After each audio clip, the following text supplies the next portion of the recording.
In this video, we're going to quickly talk about the importance of and the procedures for pumping down your gauges before you disconnect them.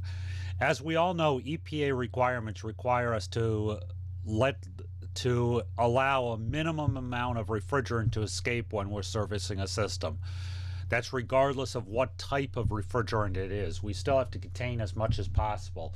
One of the biggest losses of refrigerant constantly, believe it or not, are your gauge hoses. So when we talk about pumping down your gauges, we're talking about removing as much refrigerant as possible from your gauge hoses. So to remove the manifold gauges and put as much refrigerant back into the system as possible, you have to pump down the gauges.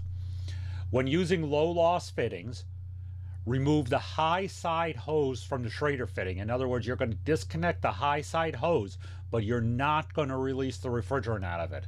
When not using low loss fittings, you would close a liquid line service valve, leaving the high side hose in place.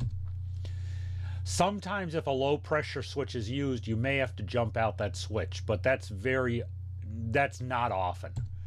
With the system running and the red hose removed or the high side valve closed, open the high side red manifold and allow refrigerant into the manifold. Make sure the air is bled out of the service hose. That could be the yellow or white hose on the manifold.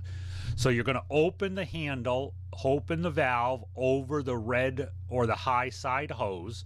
You're going to bleed air out to make sure that you don't have any air in that hose.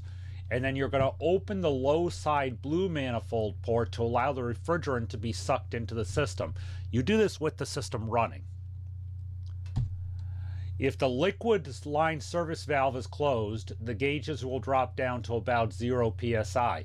If liquid line valve is open, the gauges will only drop down to whatever the low pressure side is operating at. In other words, on an air conditioning system, okay, most often you do not have a liquid line side valve to close, so you're gonna drop down to whatever your low pressure side is at.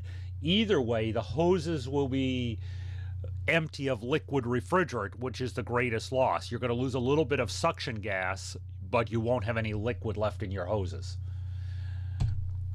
Then you would remove the low hose from the low side and high side if you left it on the high side.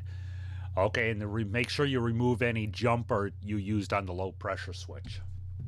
Reinstall all caps and restart the system. Make sure the system starts properly and check caps and valves for leaks. It's very important when you're done with a system and you have removed your gauges to make sure you've put back on any missing Schrader caps or anything else like that. I used to carry a bag in my truck very specifically for missing caps. They're cheap, but it's one of the best things you can do to prevent refrigerant loss and refrigerant contamination.